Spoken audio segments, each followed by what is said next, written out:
Hello everyone, இன்னைக்கு adverb with எக்ஸாம்பிள்ஸோட பார்க்க போகிறோம். அட்வர்புனா தமிழில் வினை உரிச்சொல்.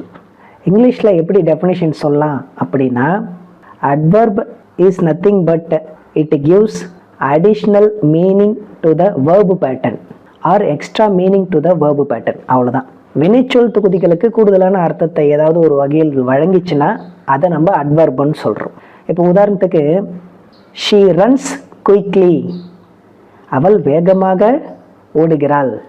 அதில் குயிக்லி அப்படின்றது என்னது? விரைவாக, வேகமாக. அது எதற்கு கூடுதலான அர்த்தத்தை கொடுக்குதுன்னா, ரன்ஸ் ஓடுகின்ற அந்த செயலுக்கு.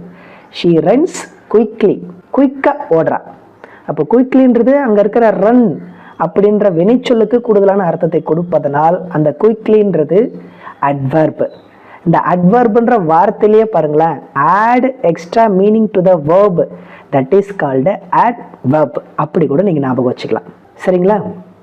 உமையால் டான்ஸ்டு பியூட்டிஃபுல்லி, அழகாக நடனமாடினாள். மெஸ்ஸியால் ஸ்பீக்ஸ் கிளவர்லி, அறிவுபூர்வமாக மெஸ்ஸியால் பேசுகிறாள். மேக்சிமம் ஒரு 90% இந்த அட்வர்ப் வேர்ட்ஸ் எல்லாம் LYல முடியும். ஞாபகம் வச்சுங்க. டவுட் இருந்தால் கமெண்ட் பண்ணுங்கள். Take care. Bye by.